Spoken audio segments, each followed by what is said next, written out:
Thanks to everyone for joining us. We have a quick tech talk for you today on something new in the market and something that everyone needs to know about, especially if you are trying to send out emails in broadcast form or really any form to Gmail accounts and several other accounts that Henry will talk about.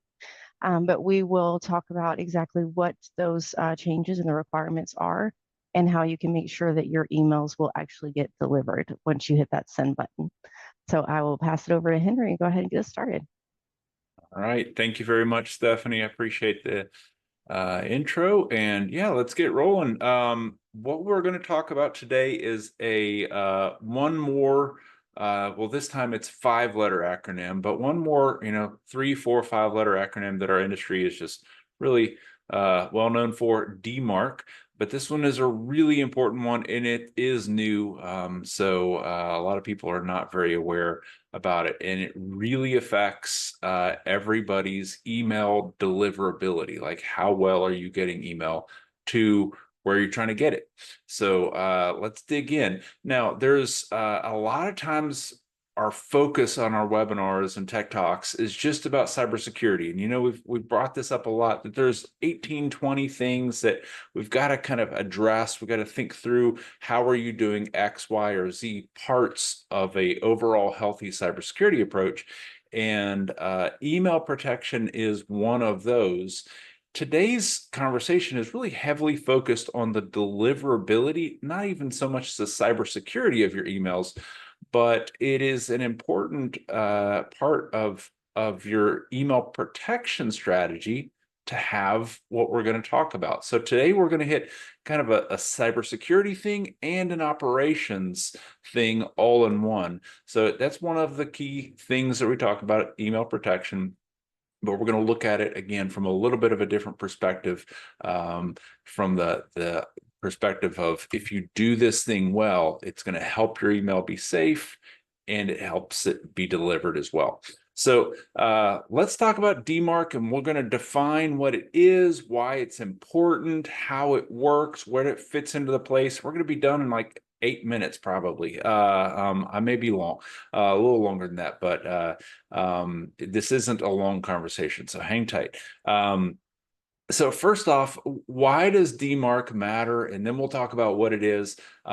It's a key part of your overall email protection and cybersecurity strategy. If your emails aren't getting delivered at all, or they're showing up in people's junk mail folders, you may have something wrong with your DMARC setting, or you may not have DMARC at all. If you've got your DMARC set up improperly, or your other things around DMARC set up improperly, then your email domain stands a really good chance of being abused by spammers or phishers, or people trying to hack you or your clients or your recipients by using your domain. So we got to really protect your email's domain reputation and the integrity and reliability of your emails. Kind of in order of why does DMARC matter, we're kind of building more and more towards the most critical ones. More email servers are blocking email that doesn't have DMARC set up. So one of the really big things that we got to understand here is that this is not an option anymore. You have to turn this on if you want email to be delivered to your recipients, your clients, your vendors, your customers. So this is becoming a mandatory thing from the operations perspective. From the insurance perspective, a lot of the cybersecurity insurance policy underwriters are asking, what's your DMARC policy? Do you have it set up? Is it turned on? And how are you using it? So there's some kind of high level of, you may not understand, or you probably don't understand maybe what DMARC is just yet, but here's why you should pay attention to the next few slides, because DMARC affects all of these things. Now, what are we talking about, and kind of how does it all fit together, and what is DMARC period? Like, let's start with that. DMARC is a security or an email verification protocol. It's a commonly agreed upon standard that all email servers out there are able to communicate on or look at. They're able to look at this thing called DMARC, and they use it to verify if they should send the email forward to the end recipient or not, put it in quarantine folder, drop it all together. And it's a part of an overall set of email security and verification protocols. So the first one that DMARC builds upon is a thing called SPF, Sender Policy Framework.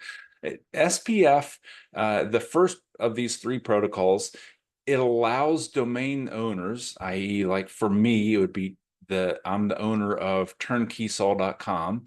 It allows me to specify which mail servers out there on the internet are authorized to send mail on behalf of turnkeysol.com.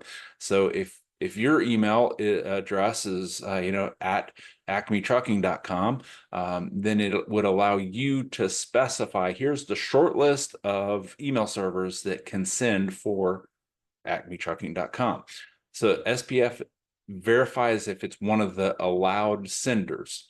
DKIM allows you to basically stamp the integrity of the content of the email. It allows you to basically sign those messages and create an external thing called a hash that says this is what the content of the email was, this is what the subject of it was, and DKIM allows the receiving email server to verify that the content of the email is legitimate and it's actually what was sent, so that the email wasn't tampered in the in the transit. So that's an important integrity piece of it, of email. So those two, you can see where they're really helpful. SPF verifies that the sending mail server is one that's authorized to send. So you can't go fire up an email server for my domain, and I can't fire up an email server for your domain and send fake emails out for you. DKIM verifies that the content of my message is what it was when it left my server. Now, DMARC builds on both of those by providing a framework for domain owners, i.e. me for turnkeysol.com, to specify how an email should be handled if it fails SPF or DKIM. So it allows me to tell your mail servers, hey, if you get an email from turnkeysol.com and it doesn't pass SPF or it doesn't pass DKIM, here's how I would like you to handle that. So it's a really important mechanism, because what we're seeing is a lot of people didn't turn on SPF and didn't turn on DKIM. So DMARC is the next thing that says, okay, look, it allows us to verify for SPF and DKIM settings being turned on, and it gives the domain owner, the sender, a little control over how should failed messages be handled. Now, to kind of put it in another picture, let's look at how email basically flows. You're sitting at your computer and you're sending an email to Mary at contoso.com, or in this case, Sue at turnkeysol.com is sending an email to Mary at contoso.com. She hits send from her Outlook. It goes up to the valid email server for turnkeysol.com. So it goes up to that server, and then that server says, okay, well, where do I send this message? And it's a really complicated process, by the way. So we're going to spend about 30 seconds left on this slide. But there's a lot of steps that happen there. First, my server says, okay, well, I'm trying to send to somebody at contoso.com. Where's that server? It asks your DNS server, or the DNS server for Contoso, where is it at? That server says, okay, well, here's where my mail server is. Next, my mail server is going to basically stamp that message that Sue is sending and verify the integrity of the content with that DKIM trick. It's going to send it on to the email server for contoso.com. And then the contoso.com server starts to inspect it and say, okay, does it have an SPF record out there for this domain? And if so, is this email coming from one of those approved servers? And does it have a DKIM signature out there on the internet?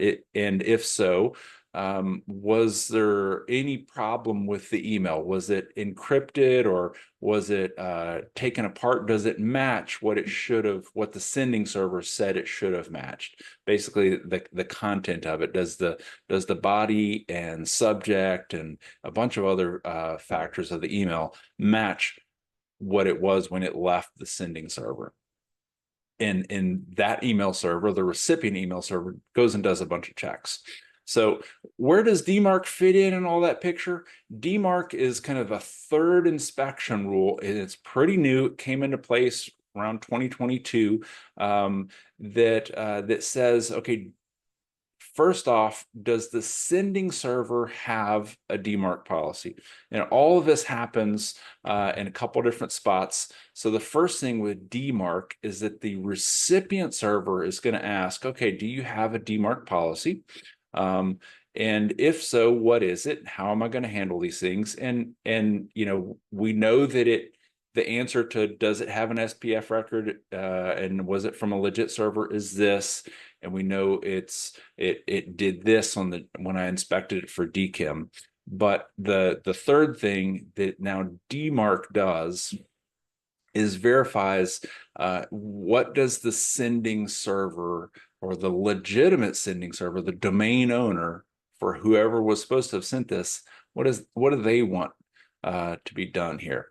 So how that works is it's up to the domain owner, for me, turnkeysol.com, to specify and tell the whole world, look, if I could tell the whole world one of three things. Basically, I could set it at level 1. I could set my DMARC policy to none. And what that does is it says, just send me the notice of here's what you would have done. While we're kind of new in the world of enforcing DMARC, a lot of companies haven't turned this on as a rigid enforcement. This is a really handy thing to start detecting what people would have done with your email when they got to the DMARC inspection level. Option 2 is I can tell the world, look, quarantine a message that might fail the DMARC question, or if it doesn't have good DKIM and good SPF, quarantine those, send them to your spam folder or whatever you do that's called quarantine on your server. And this is really common level for small, medium-sized businesses that have time and availability to inspect, or while you're really ramping up your DMARC implementation and you're making changes to your SPF or your DKIM. Maybe you fired up a new CRM that sends email for you, or you changed your email servers from Office 365 to Google, or you changed your inbound spam filter and your outbound data leak protection solution. Whatever you're doing there, maybe you're making some changes there. Quarantine doesn't drop them. It just moves them to the spam and allows you to really allows you as the sender to get some notices and hopefully fix those quickly. Level 3 is reject. And I can tell people, look, my email servers aren't changing right now. There should be no reason for it to have come from anywhere but this or that server. And all of my messages should be signed with a DKIM, so nothing's changing. My DMARC policy is that if it doesn't pass SPF and DKIM, reject it, just drop it. Now, a really key point is level 3 is where Google, Yahoo, and a lot of the big public servers are at. So if you don't have a DMARC policy, they are going to basically drop your emails very soon. So why does this matter? to put it back in kind of that term, doing nothing is not an option. Doing nothing is just not an option. Not having a DMARC policy, not putting DMARC into your email protection strategy is not an option. Cybersecurity insurance, our underwriters are asking for this. That's the other big reason I would put out there for why I think this really matters, is that you've got to have this to make your insurance guys happy. So how to do DMARC? It's pretty simple. First, verify that your SPF and DKIM records are correct. These change from time to time. Like I mentioned, if you change your email filtering solutions, or if you're doing different things where different software packages can send email for you or receive email for you, you might need to make changes to your SPF and DKIM records. Always make sure that those are up to date as quickly as possible. Then choose your DMARC enforcement for today. You might want to have a more lax option. You remember there were 3 options. Non-quarantine or drop. So choose your DMARC enforcement option that makes sense for you today. Set up that DMARC record on your DNS server, and then create a process for reviewing the failed messages, because you're going to get alerts back. When you set it up for your domain, all the other servers that you're sending email to, Yahoo, Google, your clients, your vendors, they're all going to be sending their servers are going to be sending responses back, kind of on a back channel of emails, basically, saying, here's how your messages are being interpreted. So recipient servers, like I said, that are enforcing DMARC or that have it turned on, will alert you when they receive a non-compliant message. And this could be thousands of alerts a day. And they're not super timely. Like a lot of email servers don't send it out immediately, and it might be weeks later or days later before you get the message. And it's kind of a little bit of a complicated mess right now for how we handle those, and that's why we really recommend at Turnkey Solutions to put a DMARC management tool or a service in place, because it makes that manageable. It's a real mess when you turn on DMARC without a tool to help you interpret the data. Trust me, we tried. So that's where we really went to go shopping for the best DMARC management tool. How to do this today? Check if you have SPF, DKIM, and DMARC records. We can help you with that. Call us, holler, email, whatever works for you. If starting out, set your DMARC policy to none while you fix problems with your SPF and DKIM, so that you get a chance to fix things before you go tell recipient email servers to just drop or quarantine. And really recommend using an add-on service to manage that DMARC and make it simpler and kind of manageable, or else it becomes a real unwieldy mess real quick that you'll regret having turned on. But you got to do something today. It just has to happen, because you're going to find that the big companies like Google and Yahoo and the big public mail servers have already forced this on, and you're probably not getting email to those people at all, or it's being forced into their junk mailbox if you haven't turned on your DMARC and set it up properly. So what do you do next? Here's what we'd recommend. Get your questions answered. If you have questions about stuff we covered today, then please give us a holler, 225-751-4444, or ask at tks.la. And don't miss our upcoming events. We've got webinars and tech talks like this, and sometimes we do other things, and we put them all at turnkeysol.com/events. We'd love to see you there. So bookmark that page and don't miss a thing, and we'll make sure and stay in touch and keep you going. That's it. Okay, that's all we've got for today. I hope this was really helpful, and we hope to help you out with your DMARC and SPF and DKIM and your overall email protection strategies. So please feel free to reach out, and we appreciate the opportunity to help you secure your technology and empower your business, and really make this work for you. So thank you very much. Have a great day.